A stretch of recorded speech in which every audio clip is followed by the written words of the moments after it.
Assalamualaikum warahmatullahi wabarakatuh. Saya Eva Nurkumala dari kelas F.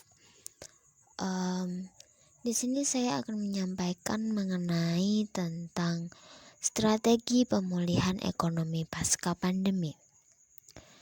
Seperti yang kita ketahui, pandemi COVID-19 telah memicu resesi ekonomi dan mengakibatkan kerusakan besar pada sektor kesehatan, pekerjaan, dan kesejahteraan manusia. Banyak juga dari karyawan-karyawan pabrik maupun perusahaan yang sudah lama berdiri terkena PHK secara mendadak karena tempat di mana mereka bekerja mengalami kerugian yang cukup besar dikarenakan adanya pandemi COVID ini. Seluruh negara harus bertindak cepat untuk menghadapi dampak pandemi dan menghindari terjadinya krisis yang lebih parah. Pada saat pertama awal mula pandemi ini muncul, memang terlihat jelas jika setiap warga negara itu mengalami kesusahan. Jadi dengan adanya pandemi ini sangat memberikan pelajaran bagi kita untuk senantiasa menyiapkan hal-hal yang kita tidak pernah tahu ke depannya akan terjadi seperti apa. Jadi kita harus menyiapkan suatu hal yang mungkin sekarang kita memiliki rezeki lebih dan kita tidak tahu jika ke depannya kita akan terkena musibah seperti ini. Dan bagaimana upaya pemerintah pandemi COVID-19 yang melanda dunia memberi dampak pada perekonomian global, perekonomian nasional hingga peningkatan angka kemiskinan.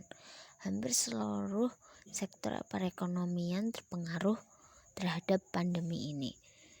Saat pandemi ini dimulai, negara Indonesia juga sudah mulai mengeluarkan program-program untuk membantu masyarakat seperti kartu prakerja, lalu BLT, BST, dan juga membuka beberapa lowongan pekerjaan pasca pandemi.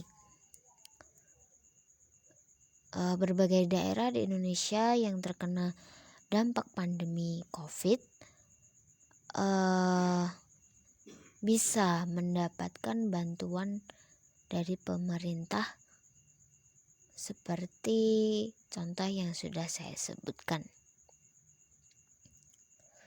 Selain itu, dampak pandemi ini juga dirasakan berbagai sektor juga. Stimulus diharapkan dapat meredakan dampak pandemi tersebut. Sejumlah langkah yang diambil sudah cukup relevan juga. Di sini Indonesia sedikit menunjukkan peningkatan walaupun juga ada penurunan di beberapa titik. Seperti itu.